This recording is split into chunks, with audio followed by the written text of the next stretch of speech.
Namo Buddhaya, meritorious Dhamma friends. We are very much happy to meet you again to teach you the Mahasatipatthana Sutta, what mindfulness is, to teach you the benefits of practicing mindfulness and apply mindfulness in our day-to-day lives. So, to apply the Buddha's great realization, to follow the Buddha's great realization, and to live according to the Buddha's realization, we should learn the Buddha's great realization. So that's what we are doing through this program, and we are very much happy to share the Buddha's great realization, especially the Mahasatipatthana Sutta and other suttas, other teachings from the Buddha's teachings. So first of all, let's go for refuge to Buddha Dhamma Sangha and observe 5 precepts to go to the Dhamma sermon. Sadhu, sadhu, sadhu. Namo tassa bhagavato arahato samma sambuddhassa. Namo tassa bhagavato arahato samma sambuddhassa. Namo tassa bhagavato arahato samma sambuddhassa. Buddhaṃ saraṇaṃ gacchāmi, Dhammaṃ saraṇaṃ gacchāmi, Saṅgaṃ saraṇaṃ gacchāmi, Dutiyampi Buddhaṃ saraṇaṃ gacchāmi, Dutiyampi Dhammaṃ saraṇaṃ gacchāmi, Dutiyampi Saṅgaṃ saraṇaṃ gacchāmi, Tatiyampi Buddhaṃ saraṇaṃ gacchāmi, Tatiyampi Dhammaṃ saraṇaṃ gacchāmi, Tatiyampi Saṅgaṃ saraṇaṃ gacchāmi. Sadhu, sadhu, sadhu. Now we have to observe the 5 precepts. So say after me. I observe the precept of abstaining from killing beings. I observe the precept of abstaining from stealing. I observe the precept of abstaining from sexual misconduct. I observe the precept of abstaining from telling lies. I observe the precept of abstaining from taking intoxicating drinks and drugs. I follow these precepts for happiness in this life, for rebirth in heaven, and to realize the 4 noble truths. In this Gautama Buddha, Namo Buddhaya, may my homage be to my teacher, to our Lokaswamin Wahanse, most venerable Avasarai Kiribadgoda Jnanananda Maha Thera. Dear Dhamma friends, so far we have shared 3 meditation techniques with you all. First one was the breathing meditation, and then you learned the the mindfulness on body postures, and then the third one is mindfulness on each and every posture, each and every movement, or in whatever the position you are, in whatever the bodily actions that you do, you should be mindful. So that is the Sampajana meditation. So even if you are seated, you are aware that you are seated. Even when you are looking around, you are aware what you are looking. And also now, while we are looking around, while walking forward, while returning, then while you are stretching your arms, while bending arms, uh, while you are silent, while you are eating, even while you are urinating and defecating, we should be mindful. So remember, mindful means we are not letting any bad thought to disturb our mind and harm our mind. So today, let's learn how could our minds get distracted and how could our minds get polluted. Now imagine, now sometimes, uh, when we hate each other, imagine you hate someone that you hate someone at the working place. So if you hate someone at the working place, you might not like to see him again and again, and you might not like when he assign you work. Then, so what happens uh, when you think of him? When you think of him, you feel uncomfortable.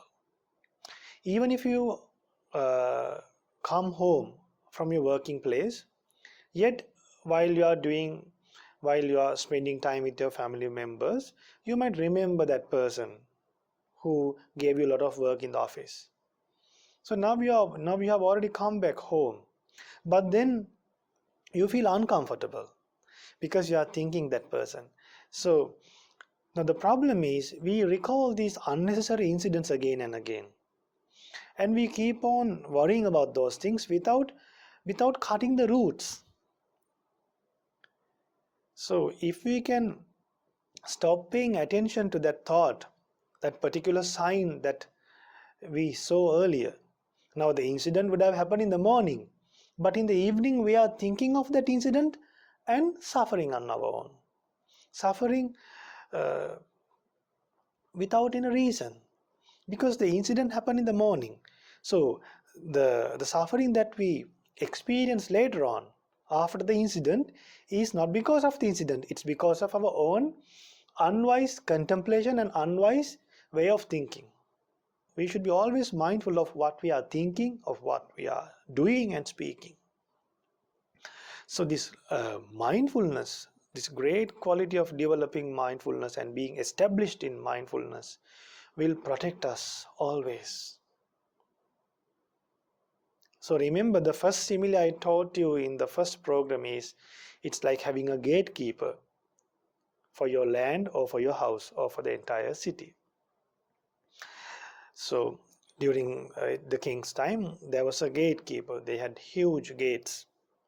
The city is covered by a fence, and there's a huge gate. So the gatekeeper knows whom to take in and whom to send out, and whom to not to take in, and whom to keep inside the city.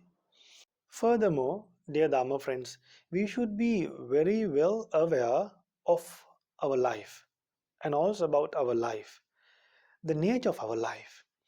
We only by understanding the true nature of our life, we will be able and we will feel like developing mindfulness. Now, for you to learn the reality of life, there's a wonderful sutta in Samyutta Nikaya, in the book of Samyutta Nikaya. The name of the sutta is Dhanuggaha Sutta. In that sutta, you get to learn about archers. The sutta is Buddha preaches there are four archers. There are four people with bows and arrows.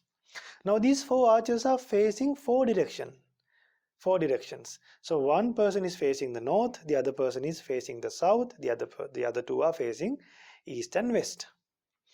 Now imagine, now there are four archers facing four directions, opposite direction. Can you imagine now? Very good. Imagine now. Then a very capable man, a very powerful and energetic man comes to that place, and he thinks uh, like this. Now, if these four people shoot an arrow, if they hit an arrow at one instance, if they release the arrows at once, all of those four people, I would go and pick all those arrows before those arrows land to the ground. What do you think? Is it a possible thinking he did? There are people who can do such things. This man, asked the bhikkhus, Buddha asked the bhikkhus, the monks, dear bhikkhus, what do you think about that person? His capability, his ability. The bhikkhu said, Blessed one, if at least if he can pick one arrow, he is extremely a wonderful person. He is extremely a great person who has great energy. Then the bhikkhu said, Blessed one, he is an extremely energetic person, a very rare person who is capable of such a deed. Then Buddha preached, dear bhikkhus, more than that man's speed of picking up all the arrows before those arrows land to the earth, Buddha preached the speed of the sun and moon is far more greater than the speed of that person. The Buddha preached, dear bhikkhus, the speed of the divine beings bound to the sun and moon are moving faster than the sun and moon. Then finally Buddha preached, our our life is getting closer to death. Our life is getting worn out. The time that we have to live in this world is losing more than the speed of those divine beings bound to the sun and moon. Did we realize that? Now if you are 30 years, think back the 30 years. If you are 40 years, think of 40 years.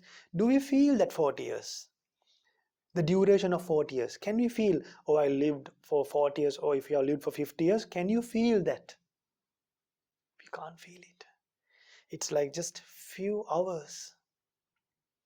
You can't even recollect it. Even if you recollect, you don't feel this 50 years. That much our lives are ending. That much we are losing the time to live and survive in this world. So remember, our lifespan, our life is getting used up day by day very fast, more than the speed of that person who can pick up the four arrows. Remember, Buddha finally preaches, our life is ending more than the speed of that person, more than the speed of the sun and the moon, more than the speed of the earth, the divine beings bound to the sun and moon. Our life is ending. So we should be aware that our life is ending. Just imagine how people suffer. Now these days, due to this coronavirus problem, now usually when they are living at home as a family, when they get angry, sometimes when they can't bear it, they leave the house and go. Now they can't leave the house and also go. Now they can't leave the house and go. Now what happens? They are bursting. They can't bear it. So that means people are used to just to fulfill their desires and gain some happiness. But remember, we can't always fulfill our desires. There's extent we can fulfill desires, but there's one fine day you will have to control the desires. If not, we have to experience suffering. Now imagine if we are locked down to one place, and if we are suffering so much, being unable to go out and meet our friends and gain some happiness. Just imagine one day when we have to live on a sick bed, when we get on to a sick bed, what refuge we can have. Remember, one day when we get on to a sick bed, what refuge we have. How can we move? Think of those old people. Buddha told us. Now see, the Blessed One, when he was living in the palace as a bodhisattva, he saw an old person, he saw a sick person. By seeing an old person, by seeing a sick person, he took a message for his life. He thought, oh, I will also get old one day. I will get weak. Then I will get sick one day. How much money we have, we can't overcome sickness, we can't overcome old age. How wealthy we are, we can't overcome old age, we can't overcome diseases. Then Buddha thought, I should find a way that I can abandon old age, diseases, death forever. Then only he realized, he saw a monk and then he practiced various ascetic practices, and then finally he discovered the Noble Eightfold Path. And then he followed the Eight Noble Path, the Noble Eightfold Path, and he abandoned rebirth. Once you abandon birth, what happened? There's no more old age, death, sorrow, lamentation, grief, separation from loved ones, mixing with people that you do not like. All those problems are abandoned. So remember, for a long time we have been fulfilling our hopes and desires. But remember, not all our hopes and desires can be fulfilled. So if we can't fulfill our desires, then we feel sad, we get depressed. So we should have mindfulness to abandon the desires and live according to the way we want. Because there are pleasant feelings, there are unpleasant feelings, and there are neither pleasant and neither unpleasant feelings. So if we can change the contact, now feeling arises due to contact. Feeling arises due to contact. Now imagine if you see something from your eyes, eye forms eye consciousness. Then you feel. So after seeing something, after seeing something miserable, after seeing something unpleasant, if we keep on thinking of what we have seen before, you will feel uncomfortable again and again. So what you should do is, don't keep on paying attention to that particular contact. Change the contact. Start thinking something else. Think about the Buddha, spread loving kindness, then you will have a different kind of a feeling. So we should learn to change the contact, then the feelings will change. So see the Buddha's marvelous realization. So now we should learn from the Sampajana Sutta. Now Punacha Param Bhikkave Bhikkhu. Again, monks, I teach you another meditation. A monk who's intent on realizing the Dhamma dwells with complete awareness. Abhikante patikante sampajanakari hoti. Dwells with complete awareness and wisdom directed to eradicate defilements when going forward and returning. So when he's going forward and returning, he should not let any unwholesome thought to come to his mind. What are these unwholesome thoughts? Thoughts that are related to lust. Thoughts that are related to connected to lust. Thoughts that are connected to anger. Thoughts that are connected to anger. Thoughts that are connected to delusion. Now if someone have died, you are thinking about that person who died again and again. Now the person would have died, the person who died, he has born already in another place. It could be in a divine world, or it could be in a bad destination. Whatever that could happen to that person has already happened. Just like a snake removes its outer skin, a person will give up this body and will receive another body. If it is in a birth in a divine world, a spontaneous birth. Among the ghosts, it's a spontaneous birth. We are just looking at the dead body and crying, as if we invited that person to come to this world. Without our invitation, people came to this world. Without our consent, they are leaving. We should be aware of these things early itself. So when we know these things, what happens? Our delusion dispels. Then the thoughts that are connected to delusion will not penetrate our mind, will not distract our mind. So while you are going forward and returning, try to be aware of what you are thinking. Have mindfulness and abandon them while going forward and returning. Then Buddha preaches, Alokito, Alokite, Vilokite, Sampajanakari hoti. While looking ahead and looking around, don't let any unwholesome thought to distract your mind. Always think what you are thinking. Then change the contact, then the feelings will change. If you are spreading loving kindness, if you are thinking loving kindness, that's good. Now imagine, now these days, you are at home. Then imagine now if your children, or maybe uh, if there are a lot of people in the house, they might always, the children might mess up the house. Then when early morning when you wake up, you see them, you see how ugly the house is. So when you look around, you might get angry at your kids. Then you should remember, when kids have uh, when the if the kids have messed up the place, you should understand that these things are not under my control. Then with out of compassion, you try to advise them, and if they do it, they can do it. If not, you can clean the place and protect your mind. Because we try to clean the house, but while we are trying to clean the house, but our minds are polluted. While we are polluting our mind, we are trying to clean the house. Is it useful? Is it useful, dear Dharma friends? No, not useful. So our house would be clean forever until we live. But after we die, are we born in a clean place? Are we born in a peaceful place?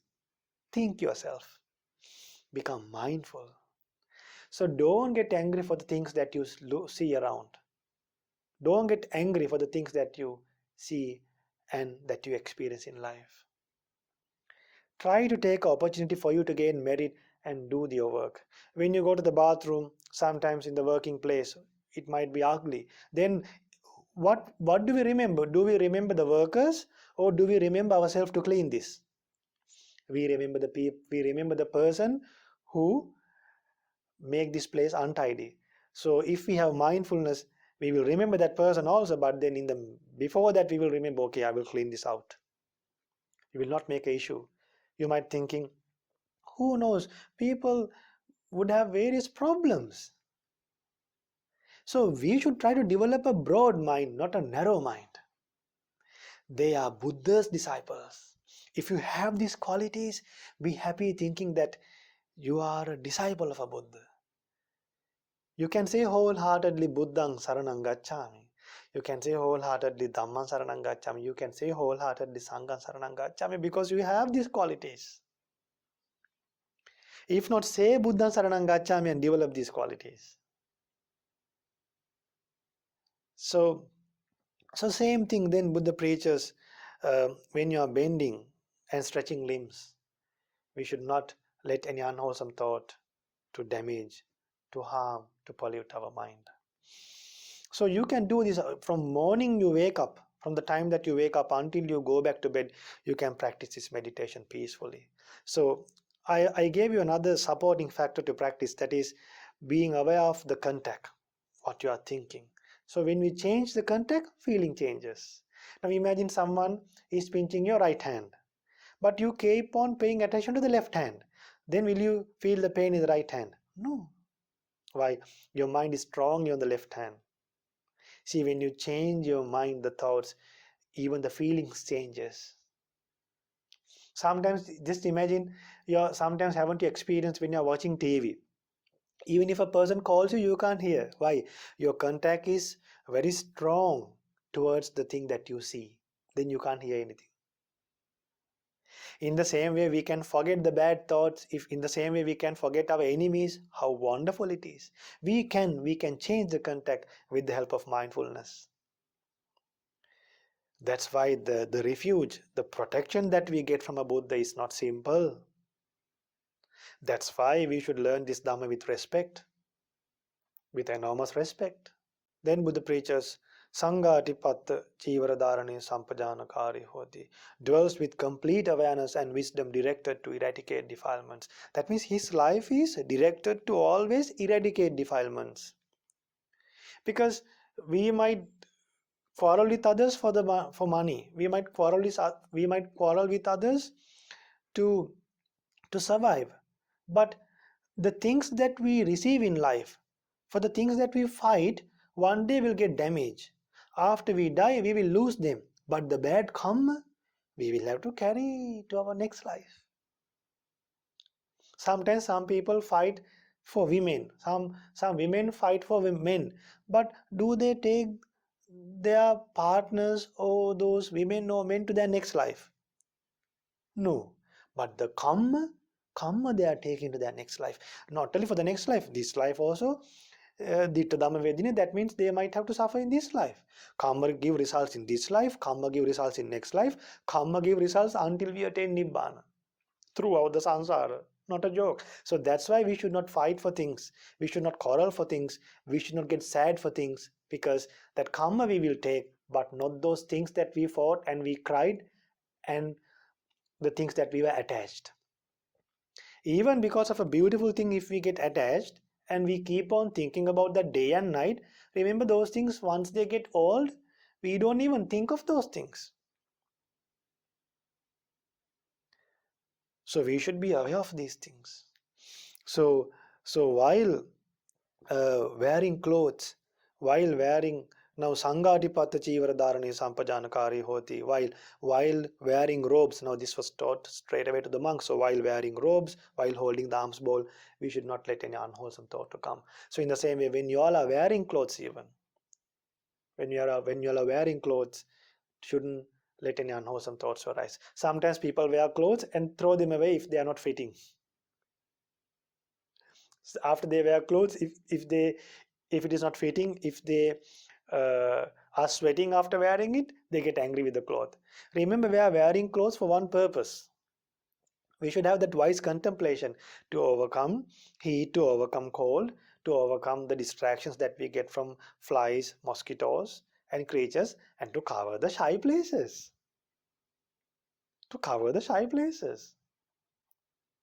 So while wearing clothes, we should be mindful. Then asite pite kaite saite sampajanakari hoti, dwells with complete awareness and wisdom, directed to eradicate defilements. What? Directed to eradicate defilements. No other hopes. That's his hope in life. That's his hope in life. When eating, drinking, chewing, and tasting, he should be mindful. Now take the challenge. Take the challenge. Whether the food is delicious or not, protect your mind. Protect your mind. Don't accumulate karma. Even if we eat delicious food every day, if you fight because of one meal and create an enemy, imagine you fight, you complain and you complain, or you sometimes complain the waiters or these people when you go to restaurants. Then sometimes you might complain and you might make a big fuss and uh, maybe have arguments with a waiter or with a person with a worker in a restaurant. So just for one meal, just for one food plate, just for the money that you pay, but then imagine you are creating an enemy. Forget about, okay, if you are powerful, okay, you will not meet him again, but you are accumulating a karma just because of a food plate, accumulating a karma to give results in many lives. Just because of one food plate, just because of few dollars, we are accumulating a karma to give results in 100 lives or 200 lives. Is it worth it? Not worth it. Protect your mind even while eating. Then Buddha preaches, Uchchara Passava Kamme Sampajanakari Hoti. What's the meaning of it? Even while urinating and defecating, you should be mindful. That means they might get angry and get fed up even while urinating and defecating. Be mindful. Then Buddha preaches, Gate tite nisinne sutte jagarate bhasite tunhi bhave sampajanakari hoti. When walking, standing, sitting, sleeping, awake, talking and keeping silent, protect your mind. No problem then. Take the challenge.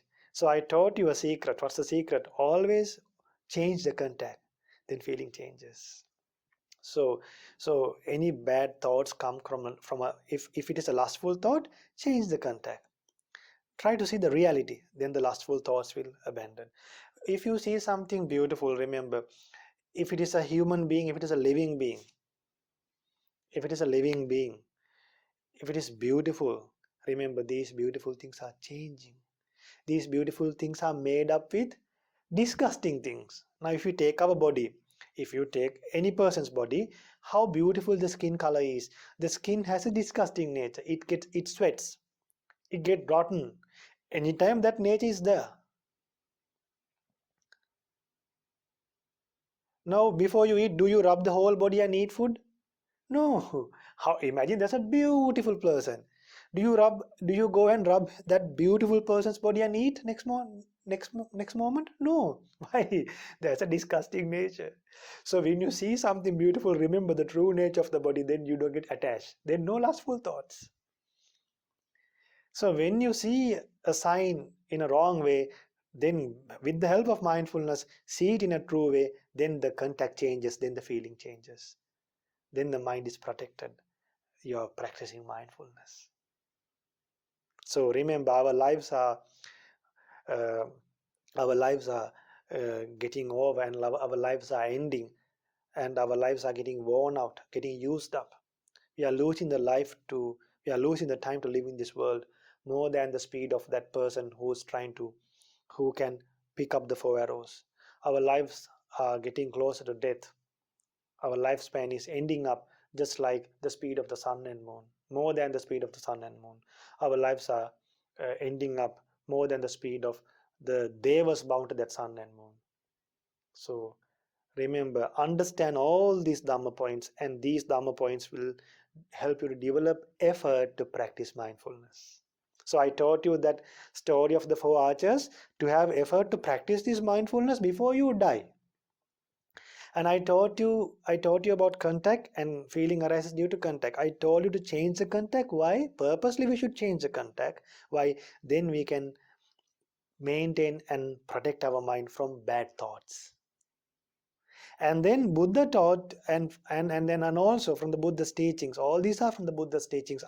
From the Sampajana meditation, Buddha clearly taught us the moments and the situations, and in which in the places, how while going forward, while returning, then while looking around, all these moments, how to we should be protecting our mind in all these moments. So may you have the opportunity to protect your mind in all these moments, and realize the Buddha's teachings, and develop mindfulness to a great extent, and realize the Four Noble Truths in this Gautama Buddha's dispensation. Sadhu, sadhu, sadhu. Namo Buddhaya. NaMo बुद्धाय NaMo बुद्धाय NaMo बुद्धाय NaMo